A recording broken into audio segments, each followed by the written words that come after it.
இன்று நம் திரு அவை இயேசுவின் திரு இருதய பெருவிழாவினை கொண்டாட நமக்கு அழைப்பு விடுக்கின்றது. இன்றைய நாளினுடைய முதல் வாசகமாக நமக்கு தரப்பட்டுள்ளது ஓசையா இறைவாக்கினர் பகுதியில் இருந்து. இதனை வாசிக்க நாம் கவனமுடன் இதற்கு செவிமடுப்போம். என் உள்ளம் உன் பக்கம் திரும்பியுள்ளது. இறைவாக்கினர் ஓசேயா நூலிலிருந்து வாசகம். அதிகாரம் 11, இறை வார்த்தைகள் 1, 3 முதல் 4, மேலும் 8 தொடங்கி 9 முடிய. ஆண்டவர் கூறியது: இஸ்ரேல் குழந்தையாய் இருந்தபோது அவன் மேல் அன்பு கூர்ந்தேன். எகிப்திலிருந்து என் மகனை அழைத்து வந்தேன். எப்ராயிமுக்கு நடைபயிற்றுவித்தது நானே, அவர்களை கையில் ஏந்தியதும் நானே. ஆயினும் அவர்களை குணமாக்கியது நானே என்பதை அவர்கள் உணராமல் போனார்கள். பரிவு என்னும் கட்டுகளால் அவர்களை பிணைத்து அன்பு கயிறுகளால் கட்டி நடத்தி வந்தேன். அவர்கள் கழுத்தின் மேல் இருந்த நுகத்தை அகற்றினேன். அவர்கள் பக்கம் சாய்ந்து உணவு ஊட்டினேன். என் உள்ளம் அதை வெறுத்து ஒதுக்குகின்றது. என் இரக்கம் பொங்கி வழிகின்றது. என் சீற்றத்தின் கனலை கொட்ட மாட்டேன். எப்ராயிமை அழிக்க திரும்பி வரமாட்டேன். நான் இறைவன், வெறும் மனிதன் அல்ல. நானே உங்கள் நடுவில் இருக்கும் தூயவர். ஆதலால் நான் நகருக்கு எதிராக வரமாட்டேன். ஆண்டவரின் அருள்வாக்கு. இறைவனுக்கு நன்றி. எசையா 12. மீட்பருளும் ஊற்றி நின்று அகமகிழ்வோடு முகந்து கொள்வீர். மீட்பருளும் ஊற்றி நின்று அகமகிழ்வோடு முகந்து கொள்வீர். மீட்பருளும் ஊற்றி நின்று அகமகிழ்வோடு முகர்ந்து கொள்வீர். மீட்பருளும் ஊற்றி நின்று அகமகிழ்வோடு முகந்து கொள்வீர். இறைவன் என் மீட்பர், அவர் மேல் நம்பிக்கை வைக்கிறேன். நான் அஞ்சமாட்டேன்.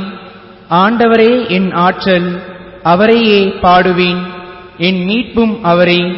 மீட்பருளும் ஊற்றுகளிலிருந்து நீங்கள் அகமகிழ்வோடு தண்ணீர் முகர்ந்து கொள்வீர்கள். மீட்பருளும் ஊற்றி நின்று அகமகிழ்வோடு முகந்து கொள்வீர். அறிவுக்கு எட்டாத இந்த அன்பை அறிந்து கொள்ளும் ஆற்றல் பெறுவீர்களாக. திருத்தூதர் பவுல் எபேசியருக்கு எழுதிய திருமுகத்திலிருந்து வாசகம். அதிகாரம் 3, இறை வார்த்தைகள் 8 முதல் 12 மற்றும் 14 முதல் 19 முடிய. சகோதரர் சகோதரிகளை, கிறிஸ்துவின் அளவற்ற செல்வத்தை பற்றிய நற்செய்தியை பிற இனத்தாருக்கு அறிவிக்கவும், எல்லாவற்றையும் படைத்த கடவுளுக்குள் ஊழி காலமாக மறைந்திருந்த இந்த மறைபொருளின் திட்டம் இன்னதென யாவருக்கும் தெளிவுபடுத்தவும், இறைமக்கள் அனைவருள்ளும் மிகவும் கடையனாகிய எனக்கு இந்த அருள் வழங்கப்பட்டுள்ளது. அதன் மூலம் பல வகையில் விளங்கும் கடவுளின் ஞானத்தை ஆட்சி புரிவோர், வான்வெளியில் அதிகாரம் செலுத்துவோர் ஆகியோருக்கு இப்போது திருச்சபை வழியாக வெளிப்படுத்த முடிகிறது. இவ்வாறு கடவுள் ஊழி காலமாக கொண்டிருந்த திட்டத்தை நம் ஆண்டவர் இயேசு கிறிஸ்து வழியாய் நிறைவேற்றினார். கிறிஸ்துவின் மீது நாம் கொண்டுள்ள நம்பிக்கையின் வழியாக கடவுளை உறுதியான நம்பிக்கையோடு அணுகும் உரிமையும் துணிவும் நமக்கு கிடைத்துள்ளது. இதன் காரணமாக விண்ணுலகிலும் மண்ணுலகிலும் உள்ள ஒவ்வொரு குடும்பமும் உண்மையிலேயே குடும்பமாய் விளங்குவதற்கு காரணமாய் இருக்கிற தந்தையிடம் நான் மண்டியிட்டு வேண்டுகிறேன். அவருடைய அளவற்ற மாட்சிக்கேற்ப உங்கள் உள்ளத்திற்கு வல்லமையும் ஆற்றலும் தம் தூய ஆவி வழியாக தந்தருள்வாராக. நம்பிக்கையின் வழியாக கிறிஸ்து உங்கள் உள்ளங்களில் குடிகொள்வாராக. அன்பே உங்கள் வாழ்வுக்கு ஆணிவேரும் அடித்தளமுமாய் அமைவதாக. இறை மக்கள் அனைவரோடும் சேர்ந்து கிறிஸ்துவுடைய அன்பின் அகலம், நீளம், உயரம், ஆழம் என்னவென்று உணர்ந்து அறிவுக்கு எட்டாத இந்த அன்பை அறிந்து கொள்ளும் ஆற்றல் பெறுவீர்களாக. அதன் மூலம் கடவுளின் முழு நிறைவையும் நீங்கள் பெற்றுக்கொள்வீர்களாக. ஆண்டவரின் அருள்வாக்கு. இறைவனுக்கு நன்றி. அல்லேலூயா, அல்லேலூயா. நான் கனிவும் மனத்தாழ்மையும் உடையவன். ஆகவே என் நுகத்தை உங்கள் மேல் ஏற்றுக்கொண்டு என்னிடம் கற்றுக்கொள்ளுங்கள் என்கிறார் ஆண்டவர். அல்லேலூயா. ஆண்டவரின் நற்செய்தியை தகுந்த விதத்தில் எடுத்துச் சொல்ல உள்ளத்தையும் முதட்டையும் தூய்மையாக்கும். ஆண்டவர் உங்களோடு இருப்பாராக. உம் ஆன்மாவோடும் இருப்பாராக. புனித யோவான் எழுதிய பரிசுத்த நற்செய்தியிலிருந்து வாசகம். ஆண்டவரே, மாட்சி உமக்கே. யோவானினுடைய நற்செய்தி 19வது பிரிவு 19 31 37 முடிய. அன்று பாஸ்கா விழாவுக்கு ஏற்பாடு செய்யும் நாள் அடுத்த நாள் ஓய்வு நாளாகவும் பெருநாளாகவும் இருந்தது. எனவே அன்று சிலுவையிலே உடல்கள் தொங்கலாகா என்பதற்காக கால்களை முறித்து சடலங்களை எடுத்து விடுமாறு யூதர்கள் பிலாத்துவிடம் கேட்டுக்கொண்டார்கள். ஆகவே படைவீரர் வந்து இயேசுவோடு சிலுவையிலே அறையப்பட்டிருந்தவர்கள் ஒருவனுடைய கால்களை முதலிலே முறித்தார்கள். பின்னர் மற்றவனுடைய கால்களையும் முறித்தார்கள். பின்பு அவர்கள் இயேசுவிடம் வந்தார்கள்.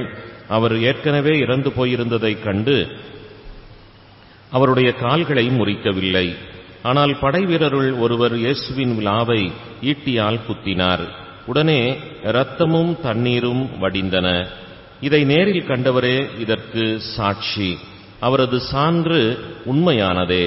அவர் உண்மையையே கூறுகிறார் என்பது அவருக்கும் தெரியும். நீங்களும் நம்ப வேண்டும் என்பதற்காகவே அவர் இதை கூறுகிறார். எந்த எலும்பும் முறிவுபடாது என்னும் மறைநூல் வாக்கு இவ்வாறு நிறைவேறியது. மேலும் தாங்கள் ஊடுருவ குத்தியவரை உற்று நோக்குவார்கள் என்றும் மறைநூல் கூறுகிறது.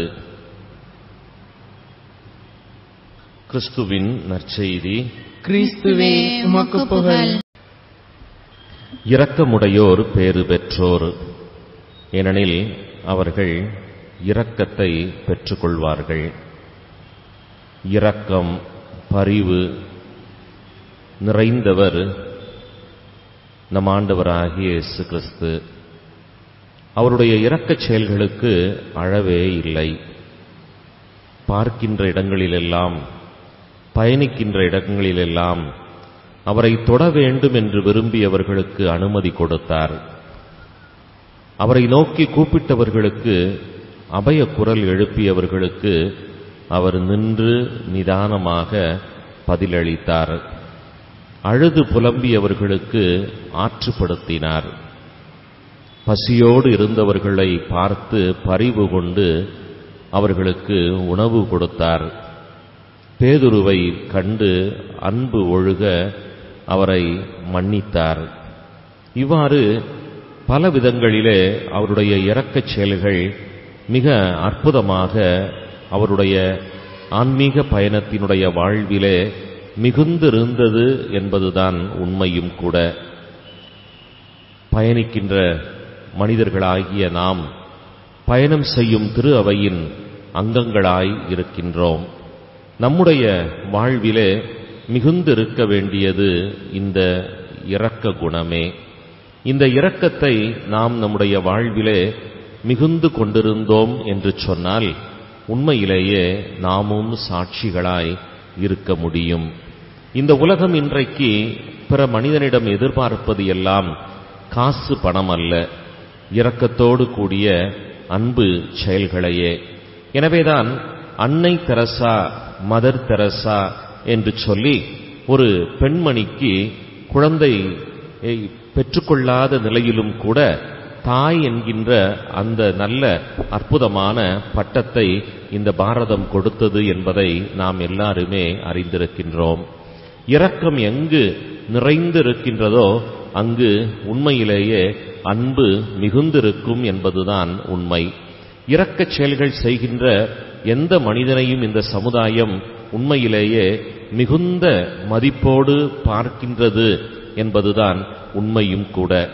அன்னை தெரசாவினுடைய வாழ்வினால் தொடப்பட்ட ஒரு பெங்களூரைச் சேர்ந்த மனிதர் இன்றைக்கு கைவிடப்பட்டு தெருக்களிலே கிடத்தப்பட்டிருக்கின்ற மனிதர்களையெல்லாம் எடுத்துச் சென்று அவர்களை தொட்டு, அவர்களை தூக்கி அரவணைத்து, காயங்களுக்கு மருந்திட்டு, உணவு ஊட்டி, எத்தனையோ பரிவான நல்ல செயல்களை செய்வதனால் அந்த மனிதர் இன்றைக்கு மிக உயர்ந்தவராகவே கருதப்படுகின்றார் என்பதை பாரதம் நமக்கு சொல்லித் தருகிறது. இதுபோல இன்றைக்கும் சில நல்ல உள்ளங்கள் இந்த பாரதத்திலே, இந்த உலகிலே இருப்பதனாலேயே இந்த உலகமானது மிக அற்புதமாய் சுழண்டு கொண்டே இருக்கின்றது.